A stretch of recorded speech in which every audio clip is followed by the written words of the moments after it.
1 Samuel 22ஆம் அதிகாரம் 23ஆம் வசனம். நீ என்னிடத்தில் இரு, பயப்பட வேண்டாம். என் பிராணனை வாங்கத் தேடுகிறவனே உன் பிராணனையும் வாங்கத் தேடுகிறான். நீ என் ஆதரவிலே இரு என்றான்.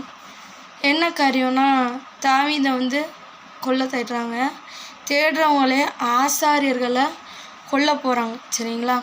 அப்போ இவர் என்ன சொல்கிறாரு, நீ என்கிட்ட இரு, நீ என் ஆதரவில் இரு அப்படி சொல்கிறாரு. என்னை கொல்ல போகிறவங்க தான் உன்னை கொல்ல தேடுறாங்க அப்படின்னு ஒரு காரியத்தை சொல்கிறாரு. ஆனால் இதில் ஒரு ஆவிக்குரிய அர்த்தம் என்ன இருக்குன்னா, இயேசு கிறிஸ்து என்ன பண்ணுறாரு, சிலுவையில் அறையப்பட்டாங்க. சரிங்களா? பாவத்தை விட்டு அவர் விலகி வாழ்ந்தார், பரிசுத்தமாக வாழ்ந்தார்.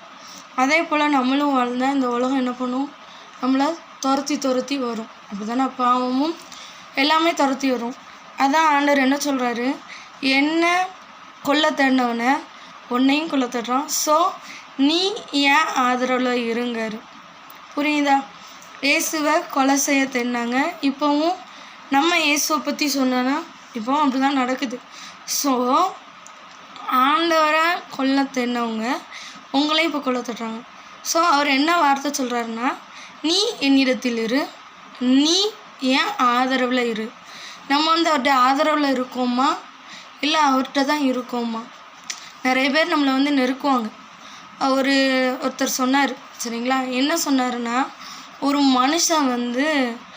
மனுஷனுக்கு நிறைய நெருக்கங்கள் கஷ்டங்கள் வரும்போது அவன் இன்னும் கடவுள் பக்கத்தில் போயிட்டான்னு அர்த்தமா. சரிங்களா? அதே போல் அவன் கஷ்டமே இல்லாமல் வாழ்றான்னா அவன் கடவுள்கிட்ட போகலைன்னு அர்த்தம்னு சொல்லி ஒருத்தர் சொன்னார். சரியா?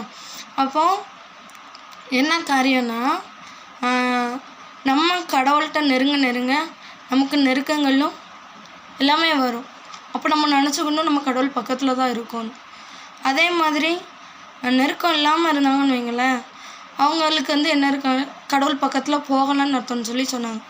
ஸோ நம்ம கஷ்டங்கள் வரும், எல்லாமே வரும்.